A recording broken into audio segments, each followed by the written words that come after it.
Should we answer the fool according to his folly or not?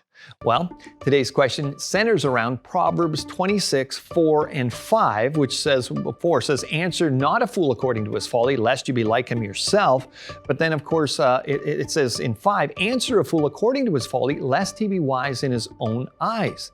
Now, we're going to note that the apparent contradiction between these verses will vanish in their application, as we'll show. But anyway, let's break this down.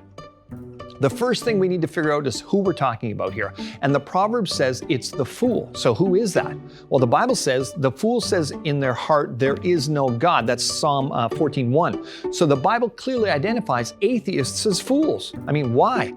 There's obviously atheists that have high IQ. I used to call myself one, and there's people way smarter than me that say they don't believe in God. So this foolishness that the psalmist mentions is obviously not pure cognitive ability. It's a mindset or a worldview that omits the idea of God, which can't lead to wise conclusions. So what's the fool's folly? Well, although this verse may be speaking about a variety of people being foolish, we know that atheists are definitely counted among them. So let's identify what the fool's folly is for atheists. Classical atheists declare there is no God. So they have to have a way of explaining their existence without a supernatural creator.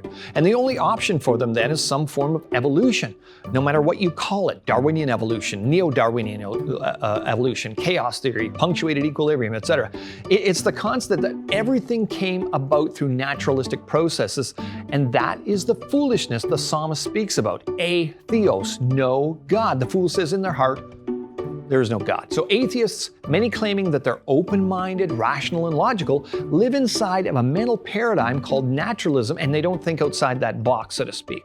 So all thinking atheists must believe in evolution. That's their main folly. So here's what not to do. Verse 4 says not to answer a fool according to his folly, or you will be like him. That means Christians shouldn't answer atheists by buying into their way of thinking, or else they will appear foolish themselves. I mean, the last thing an atheist needs to hear from a Christian is they affirm their foundational doctrine, evolution, is true.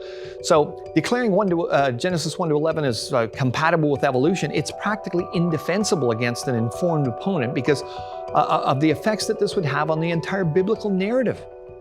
By affirming evolution in long ages before humans appeared, Christians can't even explain the gospel rationally or give a ready answer to the number one philosophical question skeptics ask about Christianity, which is, if there's such a loving God, why is there so much death and suffering? Your God used billions of years of death and suffering to create and called it very good? Nice God you got there, buddy.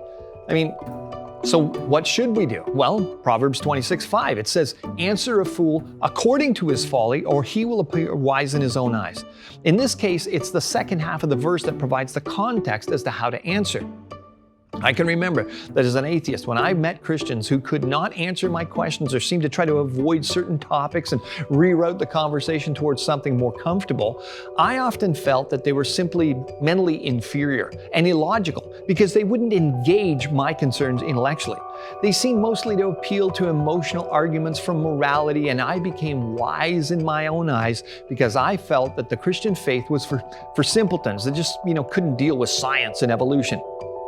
It wasn't until I met a Christian that answered me according to my folly, i.e., understood what evolutionists taught and believed, and then pointed out the numerous obvious challenges to it, making me step back and defend it intellectually, that I no longer felt so wise. I now had to put on my thinking cap and try to rally a defense around this whole evolutionary concept instead of just regurgitating evolutionary talking points that I'd been taught that I assumed were, I assumed them rather than robustly critiqued and arrived at logically. So should we answer the fool according to his folly, or should we not?